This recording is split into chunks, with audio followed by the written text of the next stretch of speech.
డబ్బు, అనారోగ్యం, ఉద్యోగం, వ్యాపారం అప్పులతో బాధపడుతున్నారా? వెంటనే ఈ వెబినార్లో జాయిన్ అవ్వండి.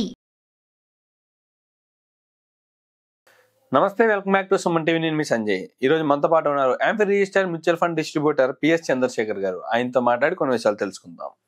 నమస్కారం సార్. నమస్తే సంజయ్. సార్, ఇప్పుడు మ్యూచువల్ ఫండ్స్ ఇన్వెస్ట్మెంట్ చేయమంటున్నారు అందరూ. అంటే ఎస్ఐపి చేయండి అని స్టార్ట్ చేయండి, ఎర్లీగా స్టార్ట్ చేయండి, మిడ్ ఏజ్ లో చేసేలా ఉంటే ఎంత ఇన్వెస్ట్మెంట్ తో స్టార్ట్ చేయండి అంటారు. ఎప్పుడు ఆపాలి సార్? ఇది స్టార్ట్ చేయండి అంటున్నారు, బాగానే ఉంది. ఎప్పుడు ఆపాలో కూడా చెప్పాలి కదా మాకు. అంటే ఒక విధంగా మొదలెట్టడం ఎంత ముఖ్యమో దాన్ని ఎక్కడ ఆపాలో తెలుసుకోవడం కూడా అంతే ముఖ్యం సార్. అది ఎలాగంటారు? ఎప్పుడు ఆపాలంటారు ఎస్ఐపి? మ్యూచువల్ ఫండ్స్ లో ఇన్వెస్ట్ చేయడం చేస్తుంటారు, వాళ్ళు అంశం చేస్తారు, కొంతమంది ఎస్ఐపి చేస్తారు. మీరు ఇప్పుడు ఎస్ఐపి ఆపడం గురించి అడిగారు. ఓకే, ఎస్ఐపి ఎందుకు స్టార్ట్ చేస్తారు? ఒక గోల్ ఉంటుంది, ఒక 20 సంవత్సరాల్లో 30 సంవత్సరాల్లో నాకు ఈ రిటైర్మెంట్ కావాలని చెప్పి స్టార్ట్ చేస్తారు. లేకపోతే పిల్లల ఎడ్యుకేషన్ స్టార్ట్ చేస్తారు, లేకపోతే పిల్లల మ్యారేజ్, లేకపోతే ఇంకేదైనా గోల్స్ ఉంటే ఎస్ఐపి అనేది స్టార్ట్ చేస్తారు. జనరల్గా ఏం చేస్తారంటే ఎస్ఐపి, ఒక ఇన్వెస్టర్ ఎస్ఐపి స్టార్ట్ చేసేటప్పుడు వాళ్ళ గోల్ క్లియర్గా తెలుస్తుంది వాళ్ళకి. అందుకే మేము ఏమంటాం, గోల్ బేస్డ్ ఇన్వెస్ట్మెంట్స్ చేయండి. గోల్ బేస్డ్ ఇన్వెస్ట్మెంట్స్ చేయండి అంటే ఏంటి? అక్కడ తెలిసేది ఏంటి? ఎన్ని సంవత్సరాలు ఉంది వాళ్ళకి, అన్ని సంవత్సరాలు ఎంత కావాలి కార్పస్, రిటర్న్స్ ఎంత ఎదురు చూస్తున్నారు. సో ఆయన ఎవరైతే ఇన్వెస్టర్ ఉన్నారో వాళ్ళ ఇన్కమ్ ఎంత ఉంది, దాన్ని బట్టి మనం ఇన్వెస్ట్మెంట్స్ చేసుకుంటూ పోతాం. అంటే ఫర్ ఎగ్జాంపుల్ ఇప్పుడు రిటైర్మెంట్ ఒక 20 సంవత్సరాలు 30 సంవత్సరాలు ఉందనుకోండి, 2 కోట్లు కావాలి అంటే 30 సంవత్సరాలు మనం ఇన్వెస్ట్మెంట్స్ చేస్తున్నాం. అంటే ఆ గోల్ రీచ్ అయిపోయిన తర్వాత మనం ఆపేస్తాం కదా, సిప్ ఆటోమేటిక్ గా అయిపోతుంది. అంటే మనం 30 సంవత్సరాలకే పెడతాం. 40 years వరకు సిప్ పెట్టుండంటే మనం 30 years కి ఆపేసుకోవచ్చు, ఆపుకోవాలి. ఇప్పుడు ఇంకా వేరియస్ రీజన్స్ చూద్దాం సార్, సిప్ అనే ఆపడం ఎందుకు అనేది. మేబీ ఒక ప్లాన్ లో ఇన్వెస్ట్ చేసాం, ఆ ప్లాన్ ఫండ్ మేనేజర్ మారాడు. ఓకే, మన కొంతమంది ఏం చేస్తారు, ఫండ్ మేనేజర్ చూసి ఇన్వెస్ట్ చేస్తుంటారు. ఫండ్ మేనేజర్ మారినప్పుడు కొంతమంది సిప్ అనేది ఆపేసుకుంటారు, ఆపేసుకుని మారుతూ ఉంటారు. రెండోది ఇంకో రీజన్ ఏంటంటే, ఒక 7 to 8 quarters ఒక ప్లాన్ లో ఇన్వెస్ట్ చేసినప్పుడు 7 to 8 quarters పర్ఫామ్ చేయట్లేదు అనుకోండి, ఆ ఫండ్ పర్ఫామ్ చేయట్లేదు, మంచి మనం అనుకున్న రిటర్న్స్ రావట్లేదు, అప్పుడు ఏం చేస్తారు, సిప్ ఆపుకుంటారు. సిప్ ఆపుకొని మళ్ళీ చేంజ్ ఇంకెక్కడైనా ఇన్వెస్ట్ చేయడం కానీ ఏదైనా చేయడం కానీ చేస్తారు. సో ఇది మూడోదండి. ఇప్పుడు కొంతమంది ఏంటంటే 30 సంవత్సరాలు గోల్ పెట్టుకుంటారు. వాళ్ళ గోల్ ఫర్ ఎగ్జాంపుల్ 20 సంవత్సరాలకే వాళ్ళది పూర్తయిపోయింది అనుకున్నాం. సో అప్పుడు ఏం చేస్తారు, అప్పుడు కూడా సిప్ ఆపేసుకుని వాళ్ళు డబ్బులు తీసుకుని వాళ్ళ గోల్ ఫుల్ఫిల్ అయిపోతుంది. అయిపోయిన తర్వాత అప్పుడు మళ్ళీ ఇంకో గోల్ సెట్ చేసుకుంటారు. సో ఇంకా సమయం ఉంది కదా. సో సమయం ఉంది, డబ్బులు ఉంది, రిస్క్ తీసుకునే అపటైట్ ఉంది. సో కొత్త గోల్ మళ్ళీ పెట్టుకుని మళ్ళీ సిప్ స్టార్ట్ చేసుకుంటారు.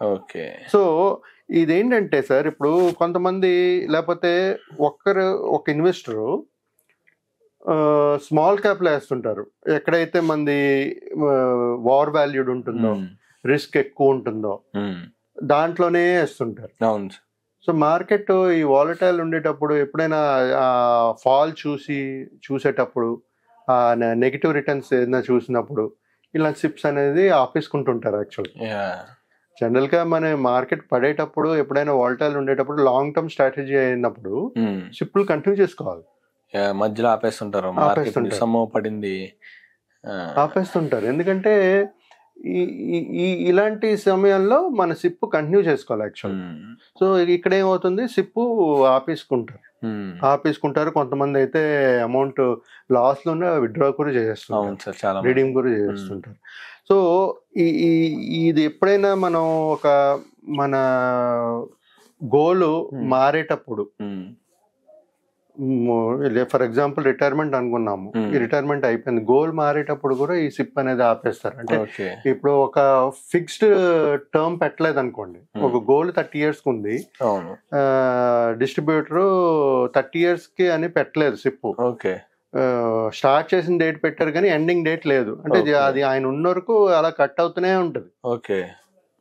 సో ఆ టైంలో కూడా ఒకప్పుడు ఎప్పుడైతే మనం గోల్ రీచ్ అయిపోతామో ఆ టైంలో కూడా సిప్ ఆపుకోవాల్సిందే. ఓకే, సిప్ ఆపుకోవాల్సింది, ఆ డబ్బులు తీసుకుని ఏదైతే గోల్ ఉందో దానికి వాడాల్సి. రీబ్యాలెన్స్ చేసుకోవాలన్నారు కదా సార్. ఒకవేళ ఫండ్ పెర్ఫార్మెన్స్ బాగాలేదనుకుందాం, అది ఎన్నాళ్ళు సరిగ్గా పర్ఫామ్ చేయకపోతే రీబ్యాలెన్స్ చేసుకుని విత్డ్రా చేసుకుంటాం? అదే సార్, జనరల్ గా ఈ సిప్ ఆపుకోవడాలు ఇదని 7 to 8 quarters.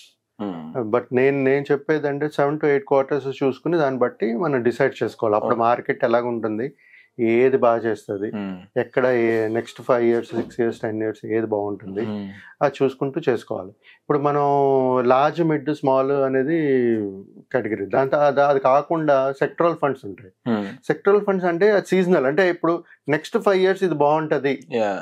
అంటే ఇప్పుడు ఇండియా లాస్ట్ టైం ఇండియా ఏమో మేజర్ ఫోకస్ ఏమో డిఫెన్స్ లో ఉండేది. డిఫెన్స్ ఫండ్ చాలా బాగా చేసింది, కానీ ముందు అది బాగా చేస్తుందా చెప్పలేం. నా ఈ ప్రజెంట్ సినారియోలో చూస్తే డిఫెన్స్ ఫండ్ చెయ్యొచ్చు, కానీ వాల్యుయేషన్ చాలా హైగా ఉంది, కరెక్ట్ అయ్యి మళ్ళీ వెళ్తుంది. సో దానికి సమయం పడుతుంది. ఆ సమయం వరకు వీళ్ళు సిప్ చేస్తూ ఉండాలి.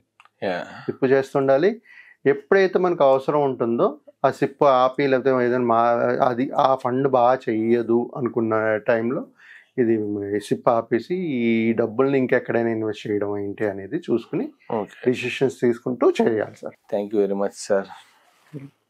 థ్యాంక్ యూ సంజయ్ గారు, థ్యాంక్ యూ.